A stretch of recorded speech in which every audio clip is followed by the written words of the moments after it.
Peter Howitt, he was born in 1946 in Toronto in Canada.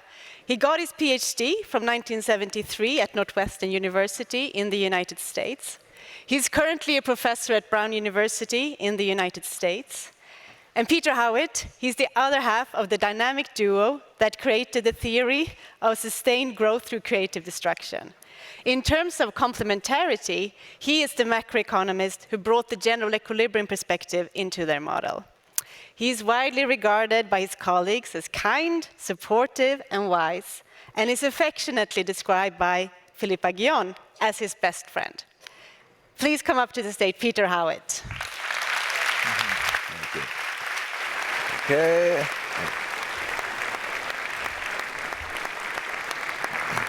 All right, thank you.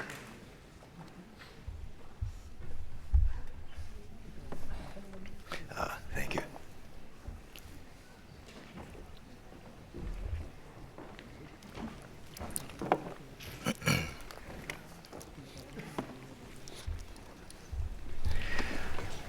Well, thank you very much. I would also like to begin by thanking the Royal Swedish Academy of Science and the Nobel Economics Committee for this amazing honor. It is, of course, the dream of a lifetime to be standing here, and I will be eternally grateful. I'd also like to thank my whole family for being so supportive of my work over the years, and especially my wife, Pat. Part of her support, of course, is supporting me, but it goes way beyond that. She and Philippe teamed up to keep me working on growth theory long after I would have continued. I arrived at MIT that fateful year, and Philippe was disappointed to have arrived there. I was quite happy to arrive there, but I wasn't looking to work on growth theory. I was going to be doing some search theory and some theory of unemployment and something totally different. So it's just by chance that I got there. But I've always been the sort of economist that likes to just follow their nose. When something interests me, I start wandering away from whatever it was I used to be doing. And when I started talking with Philippe, I thought, well, that sounds pretty interesting. So I started wandering away from growth theory, from unemployment theory and search theory. And it was a tremendous collaboration. We knew at first that right away that we had something big on our hands, and we kept working on it. But over the years, as the years passed, I started finding other things that I got interested in too, and I started spending less time working with Philippe and more time doing other things. But whenever that would happen, Pat would get these phone calls from Philippe saying, Pat, tell Peter that what he's trying to do now isn't nearly as important as what he was doing. You know, he's like someone who thinks he's good at writing poetry, and that's what he wants to do, but what he's really good at is writing detective novels, and that's what he does with me, so bring him back. So and Pat was smart enough to realize that, yes, Philippe is right, and so it's as much because of her as it is Philippe that I continued to do what I'm sure is the best work of my life. And thank you, both of you. A lot of what I'm going to be saying today is now familiar to you because you've heard a lot of it from Philippe, but I hope you don't mind a little bit of repetition, perhaps in a quieter voice, I don't know. It might help. When we began our work on innovation-based growth theory through creative destruction, it was almost 40 years ago now. And the state of the art in growth theory was, of course, embodied in the solo model that Philippe described. And there was nothing wrong with that model, except that it was seriously incomplete. You could use it to show how, because of diminishing returns, the economic growth could not be sustained without technological progress, continued technological progress. And in fact, you could show that in the long run, the rate of economic growth would actually equal the rate of technological progress appropriately defined.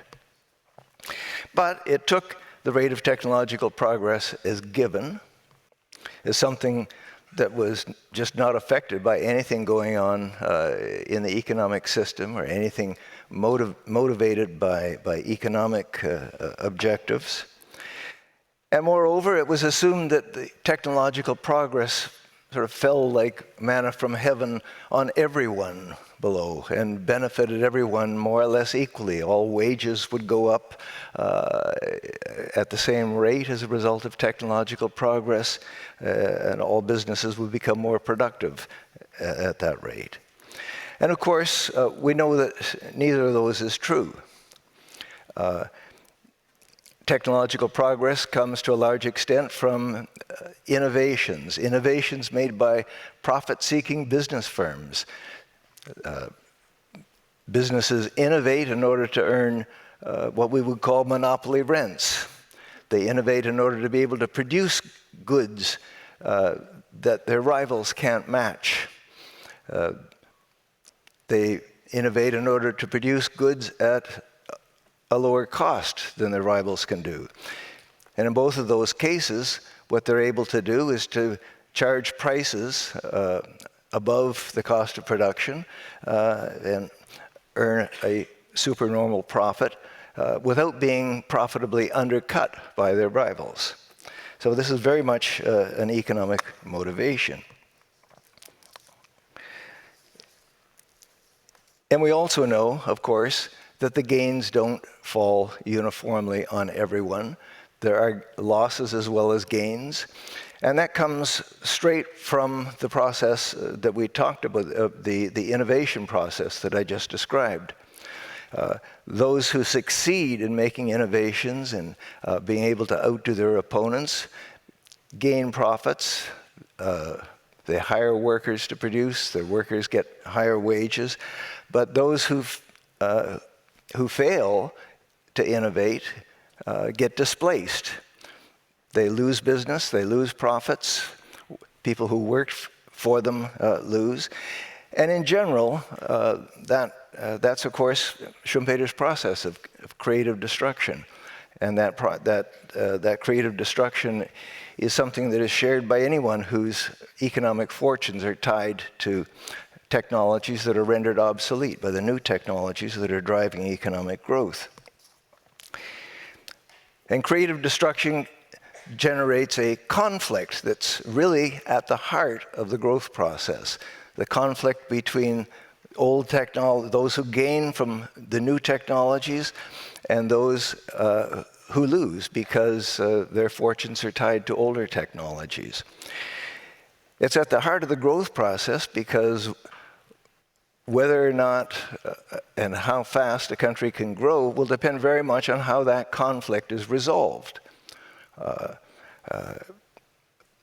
Will those who gain from this creative destruction succeed and be allowed to implement their new technologies and so on?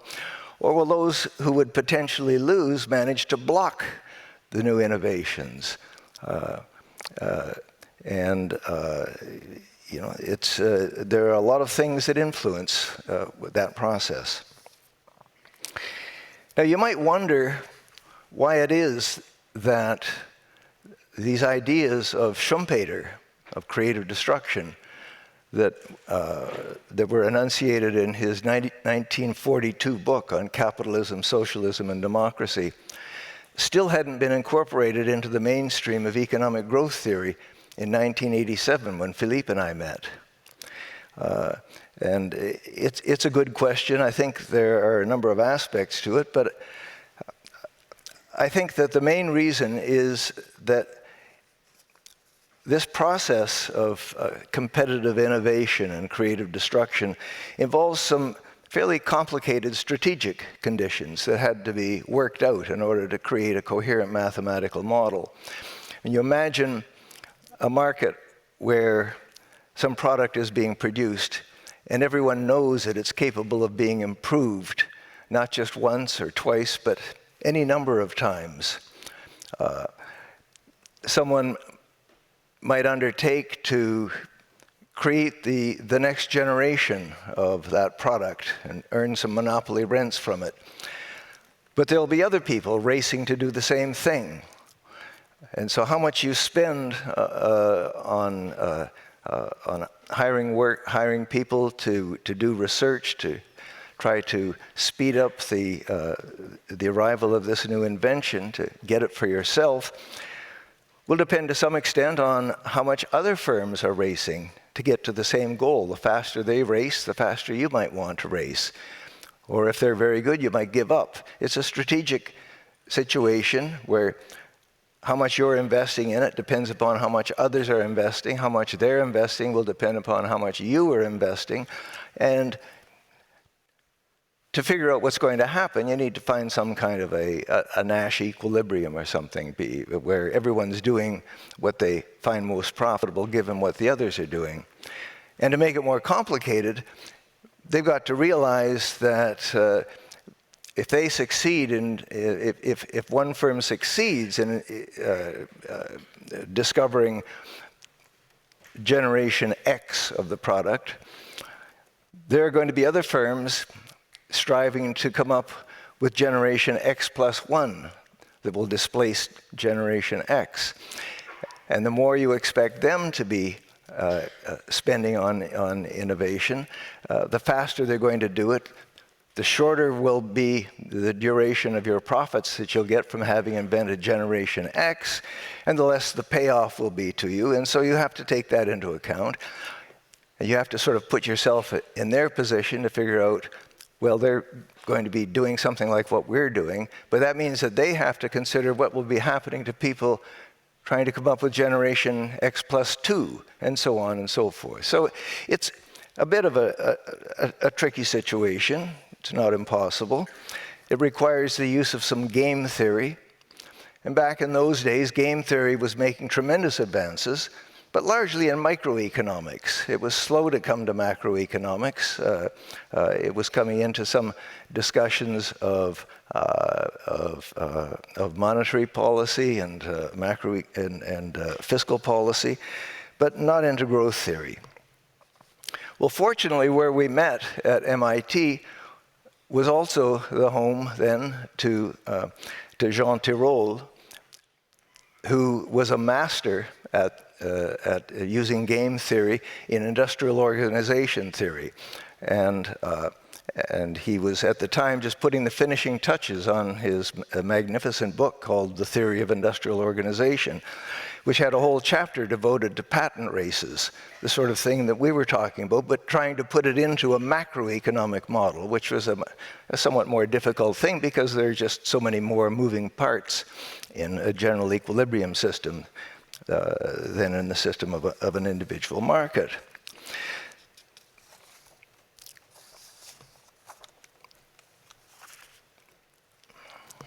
So what we did was we managed to, by studying these theories, we managed to find a way to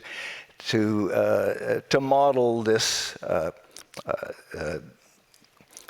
this process of this, how this strategic situation would work out, and we managed to put it together into a macroeconomic model, a model that could then be used to go out to look at real-world data to see how big is this effect that affects economic growth, how big is that effect, what are the other things that could affect the incentive to innovate and so on, and would affect the rate of economic growth. So I'll just show you a little bit of what that model looks like. Philippe has already gone over it with you, but this is just my own little version of it, if I can actually come up with it. No, I guess not. Oh, I have the wrong clicker. All right, okay. There we are. There are two key variables here. One of them is the frequency of innovations. Actually, my notation, we didn't coordinate enough here. My notation's a little different than Philippe's. This is the overall frequency of innovations in the whole economy. And this is something that in our model is the result of firms trying to maximize their expected values, taking into account the strategic situation that I've just described, knowing that in order to innovate faster, they would have to hire more research workers. Those research workers had to be paid a wage that depended upon what they could also get in manufacturing industries. The model determined what that equilibrium wage was. It determined what the rate of profit you could expect as long as you had a monopoly would be. And firms would solve this strategic problem and come up with a frequency of innovations for the whole economy. And the other important model was the size of innovations, gamma. And it was, in some versions of our model, just taken as given, and others it was subject to the same sorts of considerations as lambda. And the only equation I'm going to show you is a very simple one here, which is that the rate of economic growth in the long run in this model was just the product of lambda, the frequency of innovations, and the log of gamma, which is a measure of the size of innovations. And there's nothing really surprising about this equation. It's really just saying that, if you like, the faster, if you want to run faster, which is what's on the left-hand side, you've either got to take longer strides or take them more often, and that's what it is.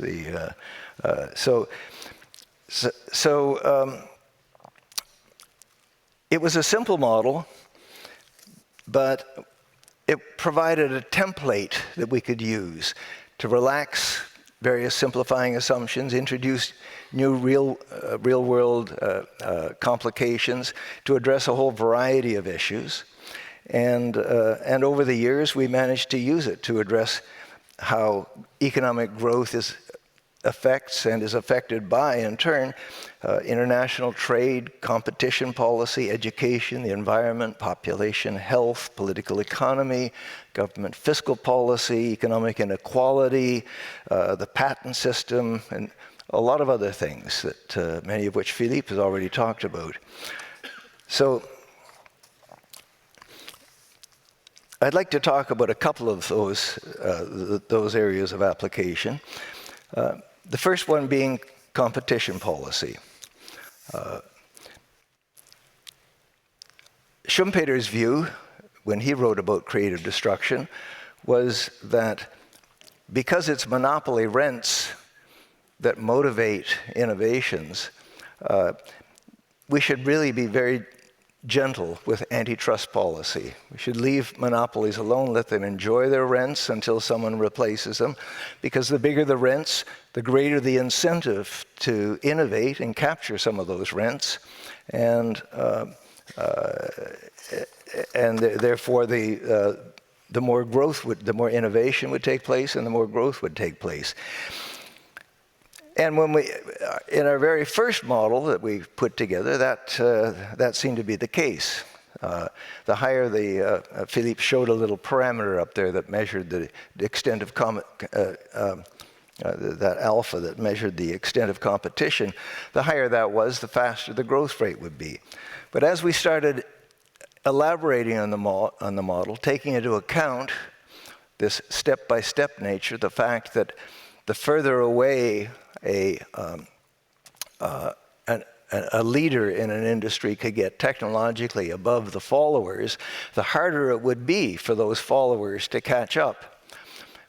And the more competitive the situation, the better able a rival who might even be a little bit behind was able to capture some of your profits to compete against you effectively and diminish your profits, the more the incentive would be to try to escape competition by innovating even further, by increasing your lead. And when we modified the model to take that into account, we discovered, lo and behold, that when you took a look overall at at how these two countervailing forces worked out, it implied that depending on the other parameters of the model, you would either get a monotonically increasing relationship between the degree of competition and the equilibrium rate of growth, or you'd get this inverted U that Philippe talked about, where if you have very low levels of competition, raising competition would, through this escape competition, give you more growth. But at some point, as you approach such a high amount of competition that there were hardly any monopoly profits left, the Schumpeterian effect would start to come into effect. But as I say, under some circumstances, that Schumpeterian effect never dominated. And and before long, we teamed up with the team from UCL, wrote a paper with Nick Bloom and Richard Blundell and Rachel Griffith, using this marvelous data set that they'd put together with basically every publicly listed firm in the United Kingdom over a period of many years, with a lot of variables in there. And what we discovered there was that indeed, in the UK data, the relationship between, we looked at the degree of competition within each industry. And we found that indeed, looking across industries, at first, as you raised competition, you got more innovation, more patenting activity, more productivity growth from those firms. But eventually, it tailed off. So there was this inverted U-shaped relationship. And they also found that most of the firms in the sample were in industries on the upward sloping part of this relationship. So that overall, for economic growth, it was clear that more competition would stimulate growth. So the reason I like to talk about this particular application of our model is that it just is an illustration of how taking these old ideas of Schumpeter and putting them into a mathematical model that allows you to go to the data and do some econometrics can really teach you something that even a genius like Schumpeter hadn't really fully appreciated, and in fact sort of stood Schumpeter on its head. And so that's one thing that we were able to do.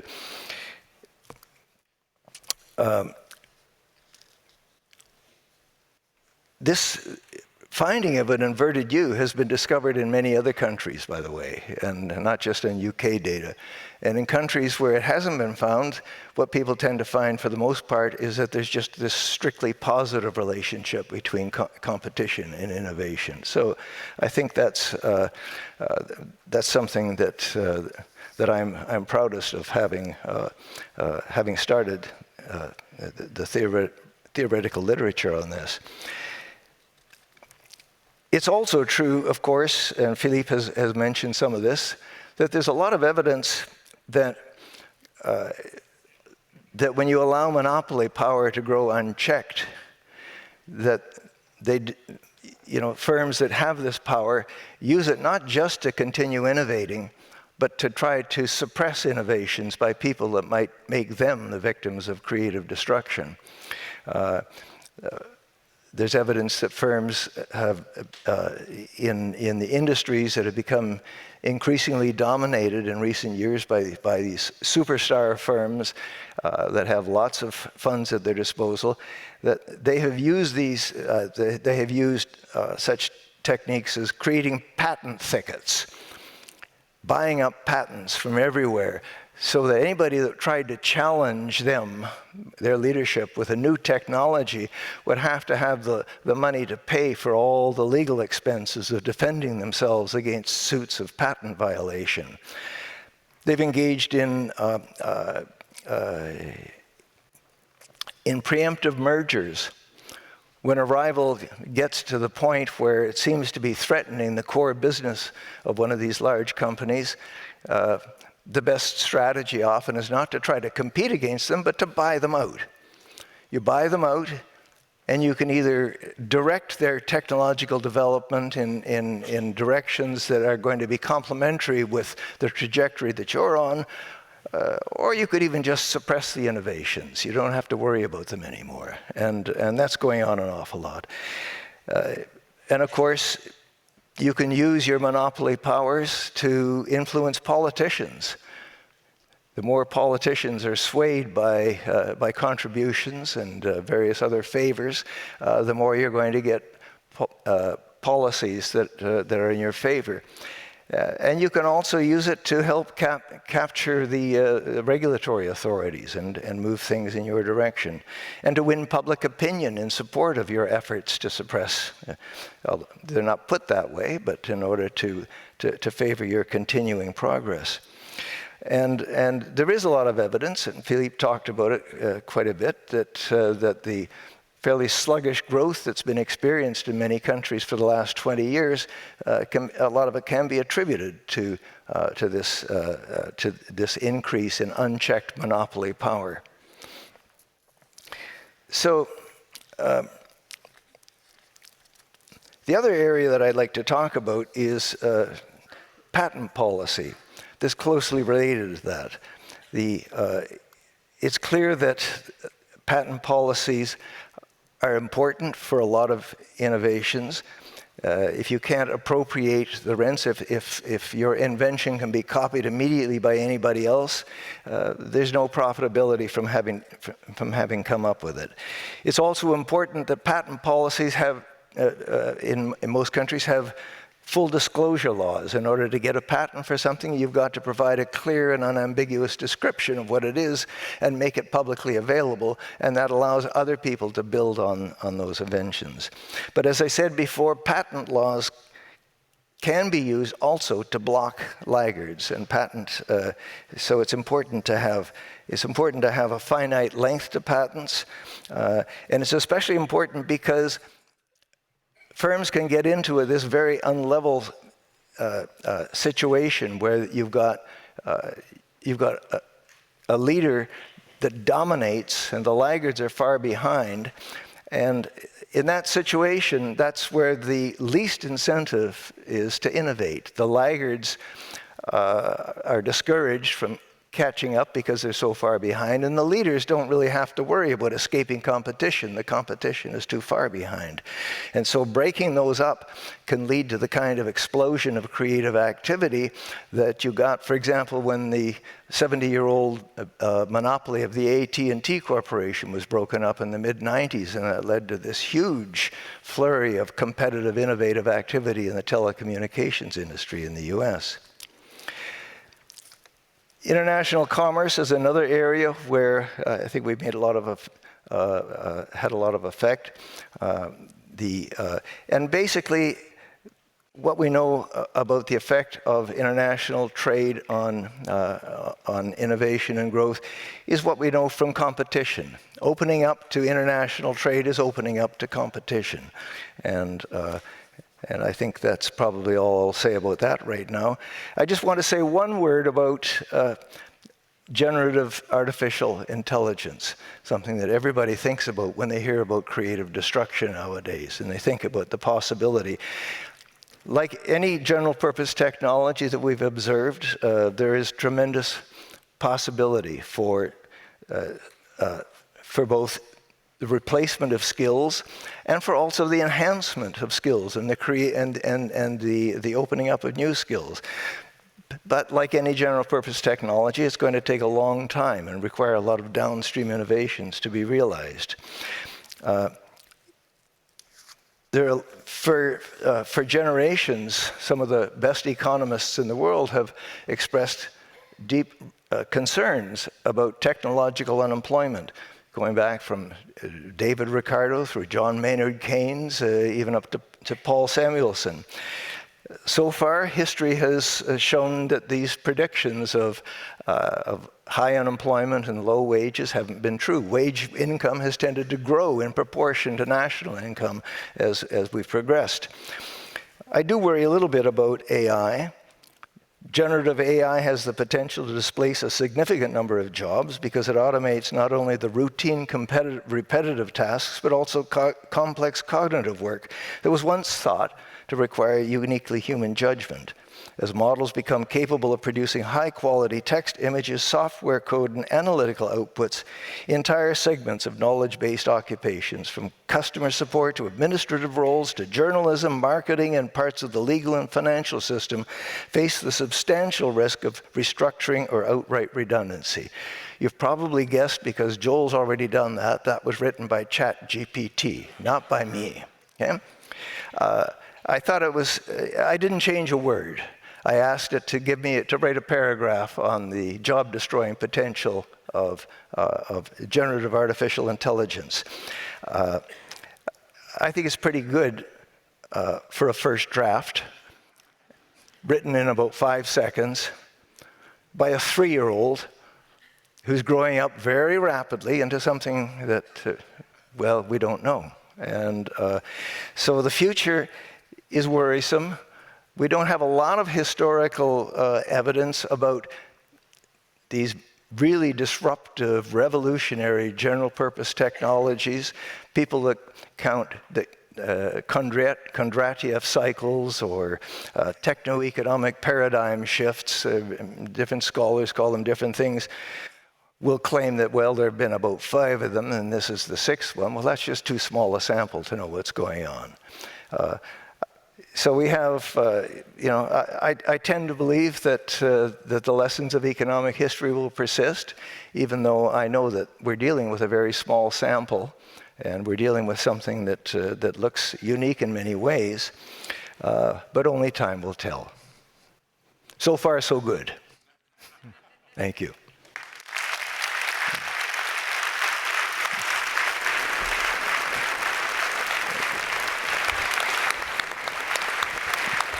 Okay. Thank you so much. You stay on the stage. All the laureates come to the stage. Thank you so much, Peter Howitt. Now let's welcome all the laureates for 2025 Year's Prize in Economic Sciences. Peter Howitt, Philip Aghion, Joel Mokyr,